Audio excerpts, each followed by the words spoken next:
விவசாய கிணத்துல தவறி விழுந்து 2 சிறுவர்கள் உயிரிழப்பு. திருவண்ணாமலை மாவட்டம் வானாபுரம் அடுத்த மழுவம்பட்டு கிராமத்தை சேர்ந்த கூலி தொழிலாளி குபேந்திரன், அவங்களுடைய ஒய்ஃப் மேனகா, இவங்களுக்கு 7 வயசுல தருண் அப்படின்ற ஒரு மகன் இருக்காரு. அதே கிராமத்தை சேர்ந்த கட்டிட மேஸ்திரி ஐயப்பன், இவங்களுடைய மனைவி பாரதி, இவங்களுக்கு ரோஹித் அப்படின்ற மகன் இருக்காரு. 2 பேருமே ரொம்பவே பெஸ்ட் ஃப்ரெண்ட்ஸுங்க. எங்க போனாலும் ஒன்னா போறது வருது இப்படிதான் இருந்திருக்காங்க. 2 பேருமே மழுவம்பட்டு கிராமத்துல இருக்கிற அரசு தொடக்க பள்ளியில 2ஆம் வகுப்பு படிச்சுட்டு இருக்காங்க. காலையில அதே கிராமத்தை சேர்ந்த இன்னும் பல சிறுவர்களோட சேர்ந்து விளையாடிட்டு இருந்திருக்காங்க. ஆனா நண்பகல்ல இருந்து அவங்க காணல அப்படின்னு சொல்லிட்டு ஊர் முழுக்க தேடி இருக்காங்க. அப்போ ஒரு நபர் கிணத்துக்கிட்ட அவங்கள பார்த்ததா சொல்லியிருக்காரு. கிணத்துக்கிட்ட போய் பார்க்கும்போது 2 சிறுவர்களும் சடலமா மிதந்திருக்காங்க. போலீசார் வந்து சிறுவர்களுடைய உடலை உடற்கூறு ஆய்வுக்காக திருவண்ணாமலை அரசு மருத்துவக் கல்லூரி மருத்துவமனைக்கு அனுப்பி வச்சு வழக்கு பதிவு செஞ்சு இப்போ விசாரணையும் போயிட்டு இருக்கு. 2 சிறுவர்களும் இறந்திருக்கிற சம்பவம் அந்த பகுதியில சோகத்தை ஏற்படுத்தி இருக்கு.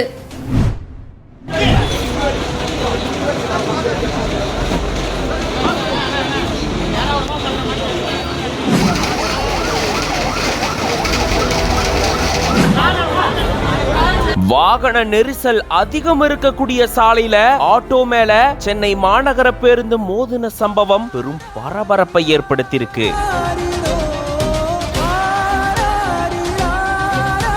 ரொம்ப நேரம் போராடி பேருந்துக்கடியில சிக்கின ஆட்டோ ஓட்டுநரை மீட்டு சிகிச்சைக்காக செத்திருக்காங்க. அரை மணி நேரம் திருவள்ளிக்கேணி பகுதியே ஸ்தம்பிச்சு போய் நின்றிருக்கு.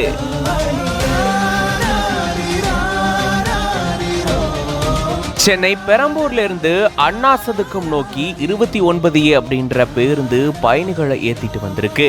அந்த பேருந்து திருவள்ளிக்கேணி பெல்ஸ் சாலை வழியா வந்துட்டு இருக்கும் போதுதான் எதிரில வந்த ஆட்டோ மேல எதிர்பாராத விதமா மோதி விபத்தை ஏற்படுத்தி இருந்திருக்கு. இந்த விபத்துல ஆட்டோ சுக்குநூறா நொறுங்கின நிலையில ஆட்டோல பயணம் செஞ்ச 2 பெண்கள் லேசான காயத்தோட உயிர் தப்பிச்சிருந்திருக்காங்க. ஆனா ஆட்டோ ஓட்டுநரோ உயிருக்கு ஆபத்தான நிலையில சிக்கி இருந்திருக்காரு. பேருந்து கடியில அவர் சிக்கி இருந்த நிலையில தான் பொதுமக்கள் ரொம்ப நேரம் போராடி அவரை மீட்டு ஓமந்தூரார் அரசு மருத்துவமனைக்கு சிகிச்சைக்காக அனுப்பி வச்சிருந்திருக்காங்க. பேருந்து ஆட்டோ மேல மோதின விபத்தால ஏற்கனவே போக்குவரத்து நெரிசல் அதிகம் இருக்கக்கூடிய இந்த சாலையில வாகனங்கள் அணிவகுத்து நின்றிருக்கு. கிட்டத்தட்ட இது இங்கிருந்து நகர்றதுக்கு அரை மணி நேரம் ஆகியிருந்திருக்கு. இதனால மொத்த திருவள்ளிக்கேணி பகுதியே ஸ்தம்பிச்சு போய் நின்றிருக்கு. பெருமாள் மலை ஏறிய போது விட்ட பெருமூச்சு.